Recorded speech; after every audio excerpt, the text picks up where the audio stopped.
감사합니다. 실전사주풀이 팔자의 핵심 분석 시간입니다. 자, 명은 금명입니다. 을묘년, 어류월, 정묘일, 계묘시. 항상 실전사주 분석에 있어서 중요한 순서는 팔자를 적시하는 순간 팔자 전체의 그림을 한눈에 읽을 줄 알아야 되고, 또 그러기 위해서 부단히 노력을 해야 될 것이다. 이것이 중요한 감명의 포인트다. 저는 이렇게 봅니다.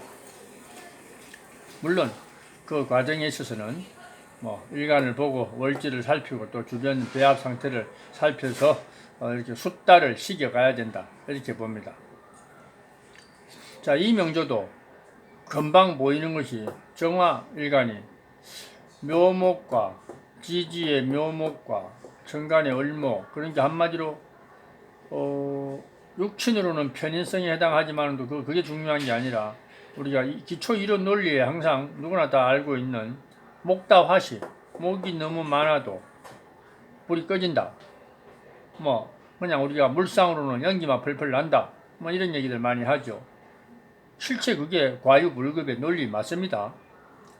그리고 또 을목을 또 우리가 선목이라고들 얘기하니까 축축한 어떤 그런 인성이니까 정화가 또 불꽃이 활활 타오르지 못하는 그런 것도 우리가 예측해 볼 수 있습니다.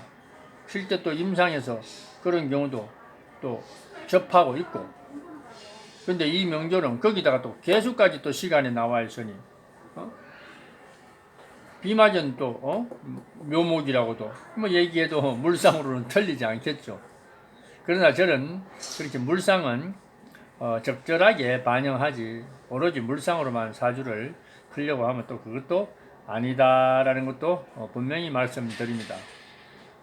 그래서 일단은 이 경우에는 물론 좀 무토나 이런 도토가 와서 또 개수도 잡아주고, 또 이 사오미 남방운이 와서 또 이 좀 섭한 기운을 좀 이렇게 밸런스를 좀 맞춰주고, 화운이 더 비겁의 운이 와서 또 이 기운의 밸런스, 생극재화의 밸런스도 좀 맞춰주고, 이런 것은 다분히 우리가 예측할 수 있습니다. 그렇게 되어져야 된다라고. 그러나 당장은 팔자 구조 내에서 병이 있으면 약을 구해야 되는데, 여기서 이 사주의 병은 많은 을목이고 개수까지 포함합니다. 유일하게 약은 유금입니다. 일단은 넓게 보면은 유금은 재성이라서 재생관으로 이렇게 연결될 수도 있습니다. 그러나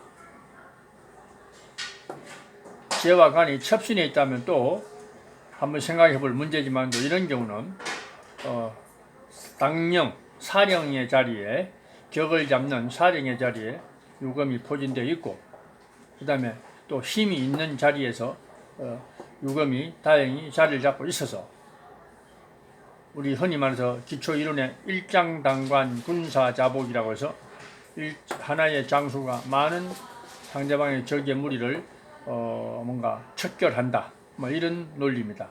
이 경우가 아마 그렇게 빗대어서 설명을 하더라도 틀리지는 않을 것 같습니다. 만약에 혹시 이런 구조상에서 요 묘목과 유금이 서로 반대로 자리를 잡았다면, 유금이 일지에 있고 묘목이 월지에 있었다라면, 이게 월지에 있는 어떤 그 사령신이 훨씬 힘이 세기 때문에 비록 유금일지라도 월지 묘목을 만약에 자리를 바꿔 앉았다면은 그것은 견제하기, 그것을 통제하기 어렵다. 다행히도 유금 본체가 사령신의 자리에 앉았기 때문에, 사령관의 자리에 앉았기 때문에 많은 어떤 이런 귀신을, 흉함을 견제할 수 있었다, 이렇게 생각합니다. 그래서 이런 경우는 월지 자체가 격이요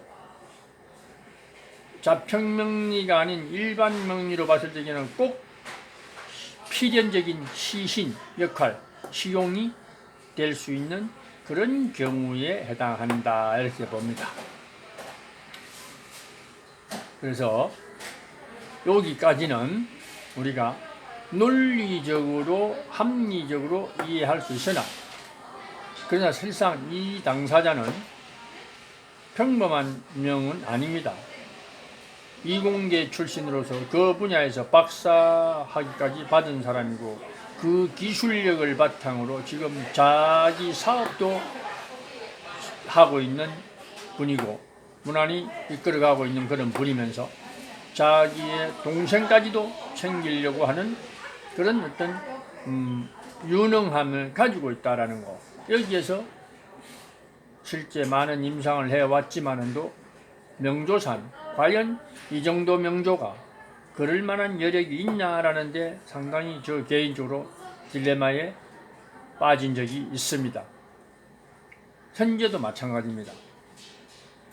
그래서 우리가 역시 명리학은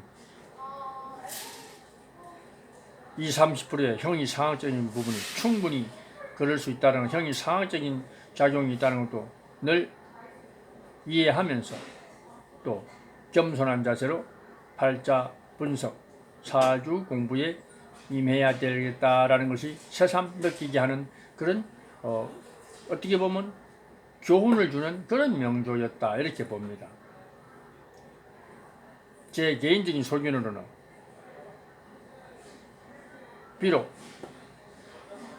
유금이 묘목을 견제한다 할지라도 운에서는 사오미, 이런 남방와운이 와서 비급이 와서 정화에 힘을 실어줘야지만이 된다라는 거, 그 정도까지 뭔가 분석하고 또 당연히 그 정도까지는 이해하고 있었다라고 말씀드립니다.